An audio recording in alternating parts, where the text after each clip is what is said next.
Strait of Hormuz নাম শুনেছেন নিশ্চয়ই।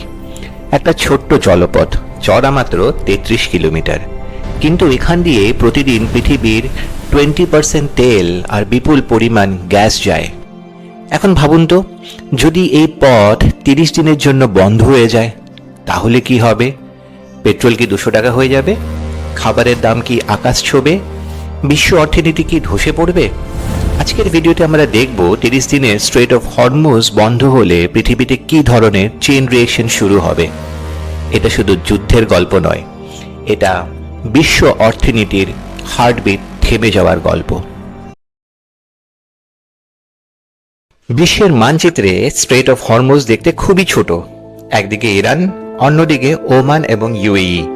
কিন্তু গুরুত্বের দিক থেকে এটি পৃথিবীর সবচেয়ে গুরুত্বপূর্ণ সামুদ্রিক চোক পয়েন্ট, কারণ এখান দিয়ে প্রতিদিন যায় প্রায় 20 বিলিয়ন ব্যারেল তেল আর বিশ্বের এলএনজি সাপ্লাইয়ের প্রায় 20%। প্রশ্ন হচ্ছে, এই তেল যাচ্ছে কোথায়? এই তেল যাচ্ছে চীন, ভারত, জাপান, দক্ষিণ কোরিয়া ও ইউরোপে। অর্থাৎ এই জলপথ বন্ধ মানেই বিশ্বের শিল্প, পরিবহন এবং বিদ্যুৎ সবকিছুই বিপদে। এই 33 কিলোমিটারের স্ট্রেট অফ হরমুজ এতটাই গুরুত্বপূর্ণ বিশ্বের অর্থনীতির জন্য, যার কারণে অনেক অর্থনীতিবিদ এটাকে বলে থাকেন the aorta of the world economy. মানুষের শরীরে যেমন ধমনী বন্ধ হয়ে গেলে হার্ট অ্যাটাক হয়ে যায়, ঠিক তেমনই হরমুজ বন্ধ হলে বিশ্ব অর্থনীতির হার্ট অ্যাটাক শুরু হয়। ইউএস ইরান যুদ্ধ শুরু হওয়ার কয়েকদিনের মধ্যেই স্ট্রেট অফ হরমুজ বন্ধ হয়ে গেল। যুদ্ধের আগে যে ব্রেন্ট-ক্রুডের দাম ছিল $70 থেকে $73 প্রতি ব্যারেল, কয়েকদিনের মধ্যেই সেটা বেড়ে দাঁড়ালো $110 থেকে $120 প্রতি ব্যারেল। মানে প্রায় 60% দাম বেড়ে গেল কয়েকদিনেই। এটা কেন হয়? কারণ বাজারে হঠাৎ করে 20% তেলের সরবরাহ কমে যায়। তখন বিশ্ববাজারে শুরু হয় আতঙ্ক। তেলের দাম বাড়লে কি হয়? সবকিছুর দাম বাড়ে, পেট্রোল, ডিজেল, ট্রান্সপোর্ট, বিদ্যুৎ, খাবার। অর্থাৎ আপনি যখন বাজারে চাল কিনতে যাচ্ছেন বা সবজি কিনতে যাচ্ছেন, সেখানেও এই যুদ্ধের প্রভাব কিন্তু পড়ছেই বা পড়বেও।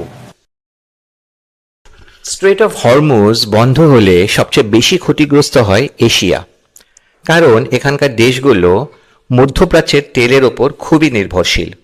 উদাহরণস্বরূপ চীন, ভারত, জাপান, দক্ষিণ কোরিয়া, এই 4টি দেশই হরমুজ দিয়ে যাওয়া তেলের প্রায় 70% ব্যবহার করে। ধরুন ভারত তার তেলের বড় অংশ আমদানি করে মধ্যপ্রাচ্য থেকে। যদি সেই সরবরাহ হঠাৎ কমে যায় তাহলে কি হবে?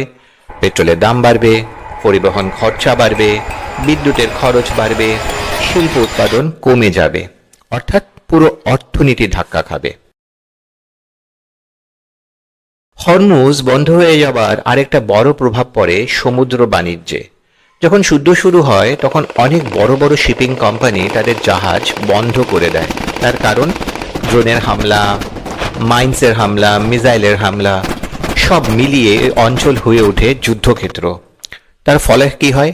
প্রায় 150 থেকে 200টি তেলবাহী জাহাজ এখনই স্ট্রেট অফ হরমুজে আটকে আছে, আরও আটকে যাবে।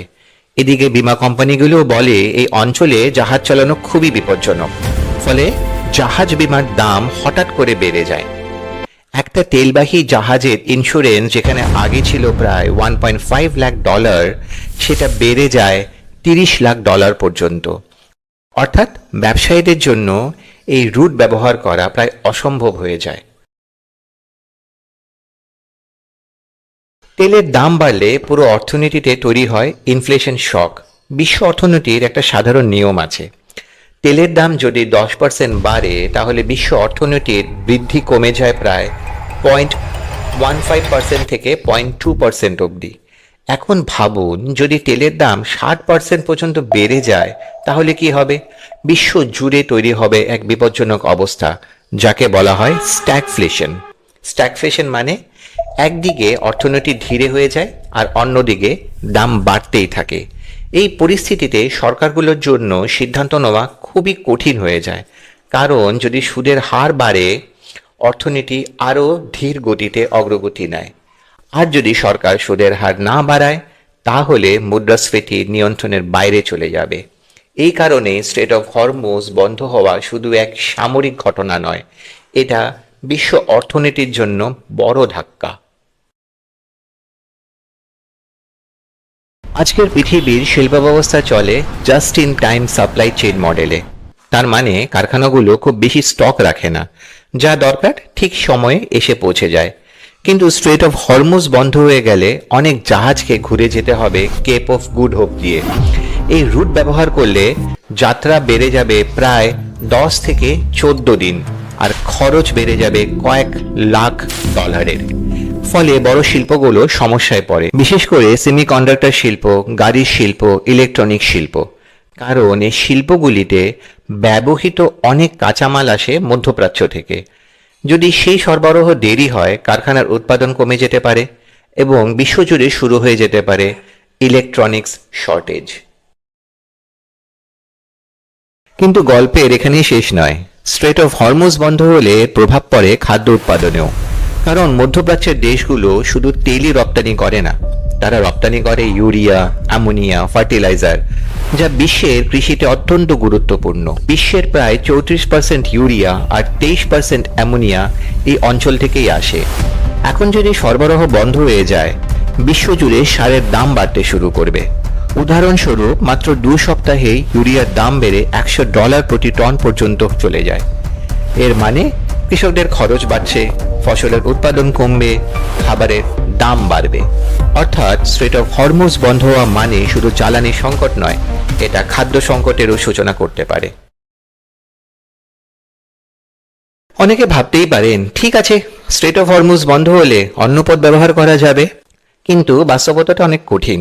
মধ্যপ্রাচ্যে তেল বের করার কয়েকটা বিকল্প পাইপলাইন আছে, যেমন সাউদি ইস্ট ওয়েস্ট পাইপলাইন, যার ক্ষমতা প্রায় 60 মিলিয়ন ব্যারেল প্রতিদিন। আর আছে ইউএই ফুজাইরা পাইপলাইন, যার ক্ষমতা প্রায় 1.8 মিলিয়ন ব্যারেল। কিন্তু সমস্যা হলো, হরমুজ দিয়ে প্রায় সাধারণত যায় 20 মিলিয়ন ব্যারেল তেল প্রতিদিন। অর্থাৎ বিকল্প পথ ব্যবহার করলেও প্রায় 10 মিলিয়ন ব্যারেলের ঘাটতি থেকে যায়। এই ঘাটতি পূরণ করা খুবই কঠিন। তাই বিশ্বজুড়ে দেশগুলো বাধ্য হয় তাদের স্ট্র্যাটেজিক অয়েল রিজার্ভস ব্যবহার করতে।